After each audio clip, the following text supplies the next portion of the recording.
बच्चों, अभी हम लोग सिंचाई के बारे में पढ़े थे। आज हम लोग पढ़ते हैं सिंचाई की विधियाँ।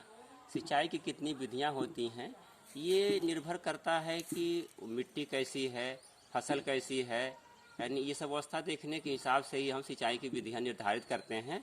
तो हमारी सिंचाई के मुख्य रूप से 4 विधियाँ हैं। जो प्रथम विधि होती है ये सरफेस वाटर या सतही सिंचाई विधि। नंबर 2 जो होती है ये भूमिगत विधि। नंबर 3 है ड्रिप या टपक सिंचाई विधि। और नंबर 4 है बौछारी विधि, तो या स्प्रिंकलर विधि कहते हैं। नंबर 1 हम लोग पढ़ते हैं सरफेस या सतही सिंचाई विधि। ये देखिए सतही सिंचाई विधि के इसके अंदर कई टाइप्स होते हैं। तो सतही सिंचाई विधि का मतलब होता है जो हम भूमि के सतह पर ही सिंचाई करते हैं विभिन्न विधियों से, उसी को हम सतही सिंचाई के नाम से जानते हैं। तो सतही सिंचाई के अंतर्गत आते हैं आपकी नंबर 1 देखा जाए अपलावन। अपलावन या तोड़ विधि कहते हैं। ये क्या होती है, जैसे आप मुख्य रूप से जो हमारी नाली होती है खेत तक आती है, केवल एक किनारे पर उस पानी को खोल दिया जाता है। उस पानी के माध्यम से जो नाली के माध्यम से होता है पानी पूरे खेत में फैल जाता है। यह विधि मुख्य रूप से हम लोग धान में और जूट में अपनाते हैं। जानते हैं इसमें सबसे बड़ा दुर्गुण ये होता है कि खेत में जो होता है, क्योंकि समतल है तो ठीक है, अगर खेत हमारा कहीं ऊंचा है, किनारे पर कहीं दबा हुआ है, कहीं उठा हुआ है, तो सिंचाई भी जो पानी होते हैं बराबर फैल नहीं पाते हैं। ये सबसे बड़ी ड्रॉबैक हो, इसमें मुख्य रूप से धान और जूट में अपनाया जाता है। नंबर 2 हमारी सिंचाई विधि जो होती है वो बॉर्डर विधि, बॉर्डर या बरहा स्ट्रिप मेथड बोलते हैं। बॉर्डर विधि जानते हैं क्या होता है? बॉर्डर माने किनारा। बॉर्डर का होता है कि हम लोग 5-6 मीटर खेत में लगभग चौड़ी पट्टी बना लेते हैं और पट्टी की चौड़ाई 5-6 मीटर रखते हैं, लेकिन इसकी लंबाई होती है मृदा के गुण के आधार पर निर्भर करता है। जैसे हमारी मिट्टी है, अगर बलुई मिट्टी है तो उसमें जो हम पट्टी बनाएंगे, बॉर्डर बनाएंगे 5-6 मीटर चौड़ी, और लंबी कितनी बनाएंगे? करीब 50 से 60 मीटर लंबी बनाएंगे। और अगर हमारी दोमट मिट्टी है तो उसमें हम लोग बनाएंगे करीब 60 से 120 या 150 मीटर लंबी पट्टी बना लेते हैं। और अगर चिकनी मिट्टी है तो 150 से करीब 200-250 मीटर लंबी हम पट्टी बना लेते हैं। इसकी क्या विशेषता है, इसका क्या लाभ होता है? जो हमारी ये बॉर्डर होते हैं इसमें बहुत कम क्षेत्रफल मेड़ और नालियों में हमारा वेस्ट होता है और पानी जो होता है आराम से ढाल से पूरे अंत तक पहुंच जाता है। ये हमारी बॉर्डर विधि हो गई। तीसरी विधि हमारी है बेड मेथड या क्यारी विधि। क्यारी विधि जानते हैं कि सामान्य रूप से सबसे अधिक यही विधि प्रयोग की जाती है, चाहे हमारे अनाज की फसलें होती हैं, चाहे सब्जी की फसलें होती हैं, सबसे अधिक विधि हम लोग यही प्रयोग करते हैं। तो क्यारी विधि में जानते हैं कैसे, चेक बेसिन के नाम से भी जानते हैं और बेड मेथड के नाम से भी जानते हैं। इसमें क्या करते हैं कि एक बरहा बनाते हैं, दोनों तरफ छोटी छोटी क्यारियाँ बनाई जाती हैं, लेकिन क्यारियों का आकार जो होता है, इसे अनाज के लिए हम बना रहे हैं तो हमारी क्यारी का आकार जो होता है वो बड़ा बड़ा होता है। अगर सब्जियों के लिए बना रहे हैं तो उसके जो क्यारी का आकार होता है वो थोड़ा छोटा होता है और आयताकार होता है। तो क्यारियाँ उस यानी फसल और मिट्टी के आधार पर निर्भर करती हैं। देखिए हम लोग गेहूं की भी सिंचाई करते हैं तो बड़ी बड़ी क्यारी बनाकर करते हैं। तो ये क्यारी विधि है जो सबसे अधिक यूज होती है, तमाम फसलों में प्रयोग करते हैं हम लोग, जो अपने कमर्शियल फसलें उगाते हैं उसमें प्रयोग करते हैं।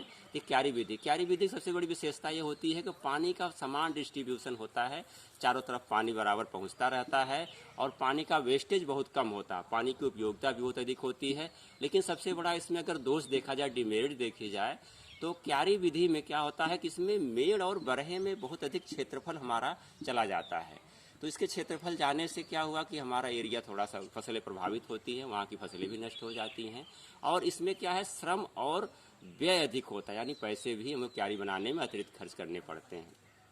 अगली विधि देखा जाए तो कारुगेटेड या झुर्रीदार विधि, ये बहुत कम प्रयोग होती है। ये खास करके जो छोटे दाने वाली फसलें होती हैं, जैसे आपका है जौ है, गेहूं है, कोदो है, सावा है, इसके लिए प्रयोग करते हैं। इसमें क्या करते हैं कि जब हम नेचुरल रूप में जो जुताई करते हैं, इसमें कुछ दूर पर गहरी गहरी जुताई कर देते हैं तो, और उसके बाद पाटा नहीं लगाते हैं। तो देखिए जो हमारी जो पट्टियाँ होती हैं जुताई की, एक कूण से दूसरे कूण की दूरी होती है, वहाँ पर थोड़ा गहरा रहता है, बीच पट्टी बन जाती है। तो हम सिंचाई क्या करते हैं, जब करते हैं तो पट्टियों के माध्यम से पानी खेत में फैल जाता है। ये बहुत कम प्रयोग किया जाता है, लेकिन छोटे अनाज की फसलों में इसको प्रयोग करते हैं। जो हमारी एक इम्पॉर्टेंट विधि और है वो बेसिन विधि या रिंग मेथड। जानते हैं हम लोग बागवानी भी, फसल के साथ साथ हम लोग बागवानी भी करते हैं। बागवानी माने फल वाले पौधे भी उगाते हैं। तो बागवानी में सबसे अच्छी विधि होती है हमारी रिंग मेथड। रिंग मेथड जानते हैं, रिंग मीन्स अंगूठी होती है जो गोल आकार की होती है। ऐसे हम लोग जैसे पेड़ लगाते हैं तो हमेशा लाइनों में लगाते हैं। जो लाइन होती है, दो लाइनों के बीच में एक बरहा बनाते हैं, दोनों को मध्य में बरहा बनाने के बाद जो पेड़ होता है उसके सीध में पतली पतली नालियां बना करके उस पेड़ के आसपास एक हम लोग गोला सर्किल बनाते हैं, घेरा बनाते हैं। और जो पेड़ होता है उस पेड़ के पास मिट्टी का ढेर लगा देते हैं, जिससे पानी डायरेक्ट हमारे पेड़ पे न टच करे, जिससे तमाम फफूंदी रोग भी हो जाते हैं, तमाम बीमारियां भी होती हैं। इसलिए जो हम लोग रिंग बनाते हैं, घेरा बनाते हैं, उस बरहे से जोड़ करके तो पानी बराबर हमारे पौधे के आसपास पहुंचता रहता है। ये सबसे अच्छी विधि होती है बागवानी की, और आजकल यही प्रयोग भी हो रही है। और इसमें सबसे बड़ा लाभ ये होता है कि पानी की जो उपयोग क्षमता है वो सबसे अधिक होता है, बहुत बढ़िया होता है। और हमारी फसलें भी जो बाकी होती हैं बहुत अच्छी होती हैं। इसकी अगली विधि होती है हमारी furrow, deep furrow method. Deep furrow method जानते हैं कि इससे फरो मतलब क्या होता है, कूंड होता है। इसमें फरो में क्या करते हैं, एक तरफ कूंड होती है, दूसरी तरफ मेड़ होती है। तो कूंड के ऊपर हम लोग क्या करते हैं, जो कूंड होती है उसमें पानी जाता है, और मेड़ पर क्या करते हैं, फसलें बोते हैं। फसलें से हम लोग मेड़ पर कौन सी फसलें बोते हैं, आलू हो गई, आपकी सब्जी की फसलें हो गई हैं, गन्ना है। तो इसको हम लोग क्या करते हैं, उस मेड़ पर उस जब कर लेते हैं तो वहाँ पर जो है फसल होती है, और जो कूंड में होता है पानी जाता है। इसमें भी पानी जो होता है पौधे के डायरेक्ट संपर्क में नहीं आता है। ये जो आलू और इसके फसलों, सब्जियों की फसलों के लिए सबसे अच्छा माना जाता है। तो ये हमारी हो गई कूंड विधि। इसमें भी पानी की उपयोग क्षमता बहुत अच्छी होती है, लेकिन इसमें श्रम की आवश्यकता अधिक होती है, क्योंकि कूंड और मेड़ बनाने में काफ़ी पैसे और जो है समय इसमें लगते हैं। इसके बाद हमारी है, अगर दूसरी विधि देखें तो हमारी प्लावन जो हो गई सतही सिंचाई विधि। दूसरी है भूमिगत जल विधि।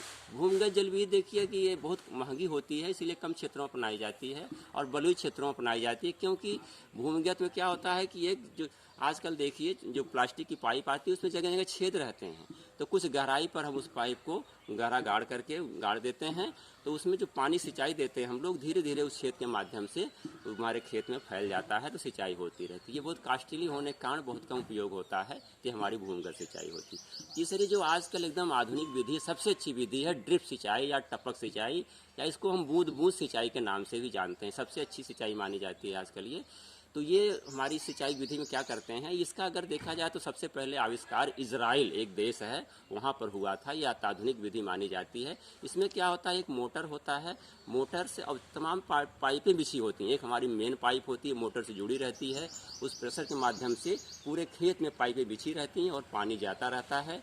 और पाइपों में जगह जगह पर नोजल लगे रहते हैं, जो नोजल के माध्यम से वो फसलों के पास या पेड़ के पास में बूंद बूंद करके टपक ड्रॉप बाई ड्रॉप पानी गिरता रहता है।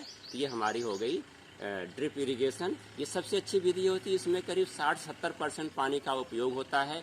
इस विधि की एक विशेषता और होती है कि इसके साथ साथ हम लोग सिंचाई के पानी के साथ साथ हम लोग उर्वरक का भी प्रयोग कर सकते हैं, जिसको हम लोग एक टर्म के नाम जानते हैं फर्टिगेशन। फर्टिगेशन क्या होता है, जैसे जानते हैं जब सिंचाई के साथ हम लोग फर्टिलाइजर का भी प्रयोग करते हैं तो इसको हम लोग फर्टिगेशन के नाम से जानते हैं। तो ये सबसे बड़ा उपयोग है। और जो फर्टिलाइजर हम लोग डायरेक्ट डालते हैं फसलों में, अगर इस विधि से किया जाए तो 40% उर्वरक की हमारी बचत हो जाती है।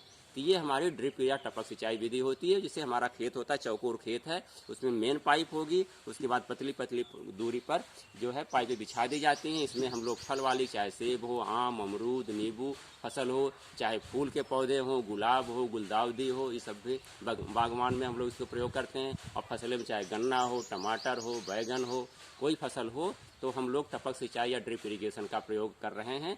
आजकल जो मॉडर्न कॉन्सेप्ट आया है, या दक्षिण भारत में देखिए, पंजाब में देखिए, हरियाणा में, तो इसका प्रयोग बहुत आयत हो रहा है और बहुत अच्छी विधि है। तो बड़े किसान अपना भी रहे हैं। इसकी जो होती है पानी की उपयोग क्षमता जो होती है बहुत अधिक होती है। 80% तक पानी का सदुपयोग होता है, पानी कभी नुकसान नहीं होता है। ये हमारी, लेकिन इसकी एक सबसे बड़ी दोष ये है कि छोटा किसान जो होता है, सामान्य किसान इसको नहीं कर पाता है। गवर्नमेंट कहीं अनुदान भी देती है, लेकिन इसमें लागत अधिक होने के कारण जो है सामान्य किसान या छोटे किसान इस चीज़ को नहीं अपना पा रहे हैं। लेकिन ये बहुत अच्छी विधि मानी गई है। जो हमारी चौथी और अंतिम विधि है वो स्प्रिंकलर या बौछारी विधि कहते हैं हम लोग इसको। छिड़काव विधि के नाम जानते हैं। जैसा आप जाते होंगे, देखते होंगे पार्कों में जगह जगह फव्वारे लगे रहते हैं, वो राउंड शेप में नोजल लगा रहता है और घूम घूम करके पानी छिड़कते रहते हैं फव्वारे की तरह। तो हमारे आसपास के क्षेत्रों में सिंचाई होती रहती है। तो फव्वारे सिंचाई में क्या करते हैं, इसको भी एक मोटर होता है, एक मेन पाइप होती है, उसके बाद ब्रांच पाइप होती हैं। तो वहाँ जो प्रेशर होता है जगह जगह नोजल लगे रहते हैं, वो सर्किल में धीरे धीरे घूमते रहते हैं, आसपास के क्षेत्रों में सिंचाई करते रहते हैं। एक निश्चित डिस्टेंस होती है, दूरी होती है, उतनी दूर तक वो पानी छिड़क करके वहाँ तक पहुँच जाता है और सिंचाई हमारी ठीक है। इस विधि की विशेषता ये कहाँ अपनाई जाती है, देखिए ये जहाँ तक बलुई मिट्टी होती है या हमारी मिट्टी उबड़ खाबड़ होती है या ढालू होती है, वहाँ पर हम लोग तो नाली बना सकते हैं, न तो बेसिन बना सकते हैं, न तो बॉर्डर बना सकते हैं। ये बौछारी सिंचाई ऐसे क्षेत्रों के लिए सबसे बेस्ट मानी जाती है। कि आप देखिए राजस्थान रेगिस्तानी इलाकों में अधिकतर प्रयोग हो रही है, जहाँ अनडिवलेटेड एरिया यानी उबड़ खाबड़ क्षेत्र है वहाँ पर को प्रयोग हो रही है। तो हमारी बौछारी सिंचाई है, इसमें भी पानी का बहुत अच्छा उपयोग होता है। 70 से 80% जो पानी की उपयोग क्षमता होती है, पानी का नुकसान नहीं होता है। तो ये हमारी वैज्ञानिक विधि है। आज हम लोग सिंचाई की विधियों के बारे में पढ़े हैं, आगे हम लोग नेक्स्ट चीज़ पढ़ेंगे। ठीक, धन्यवाद।